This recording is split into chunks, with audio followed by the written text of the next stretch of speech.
A quhet me vërtet ditëlindje nëse nuk e qarë një herë? Hajde t'ja u tregoj se pse qava unë. Për ditëlindje kisha për të bërë qërpikët, të gjeja këpucët, fustanin dhe të bëja porosin e tortës. Gjëja e parë që bëra ishte të bëja qërpikët e vajza që po bëj qërpikët më natyrale dhe që unë nuk dihem si jo vetvetja kur i bëj. Janë këto qërpikët e Eddie Slashes dhe i bëj kaf edhe kaq të bukur.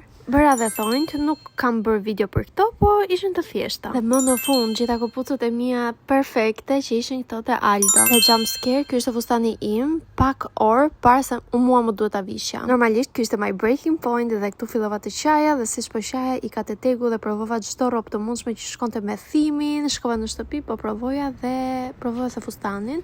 Tu thash nuk është aq keq, por do ikë një herë të bëj make-upin që të jem më e thellët. Kohë pasaj te Brisilda të bëj make-upin dhe këtu fillova të ndihem si një zan. Kuptova se një make-up artist i vërtet është Chelsea i pamjes tënde në një event. Shikoni vetë sa mirë ka lyer, por nuk e di, kështu duke edhe një të reale, si filter. Plus dhe më mbushi mendjen që të visha fustanin një shil. Tha, okay, ti e ke qepur për këtë gjë, duket shumë i bukur, mos u streso kot, nuk duket si ai që doje fix, por ishte okay. Kështu bëra, do të që po më pëlqente vetja dhe në foto bëra ca prova të ashensorit duke i super yll. Të thash, okay, it's done, ndërsa e bëra pisët dhe më deshta laja nëjsa. Vazhdoj, pastaj më lumtur tjetër, erdhi torta më e bukur në botë.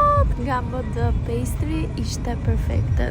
Nuk ja u shpjegoj të sa e bukur ishte. Pastaj u takova me gocat e mia, kishim organizuar një mbrëmje të vogël në një restorant të mirë këtu në Tiranë, me muzikë, ushqim të mirë. We had fun. Ishe për mua vërtet shoqëria është pak dhe sakt, disa goca që më duan vërtet dhe i dua vërtet. Shumë ishte organizim që donte shumë i penjim dhe prap nga mëngjesi deri në darkë kam qenë në këmbë, sidomos për fustanin duke ikur në kamës disa herë. Gjithsesi, it was all sorted out dhe këtu isha në fund. Kur më mori Dionisi nga mbrëmja, më dha dhe dhuratën që ishte një udhëtim dhe make-upi im nuk ishte lëvizur fare. Make-upi pas flokët i kam mbajtur edhe për të nesërmen, të darka që kisha me familjen dhe ky ishte edhe outfiti im i dytë. Fotot i gjeni në Instagram, ju po bye amoresitos.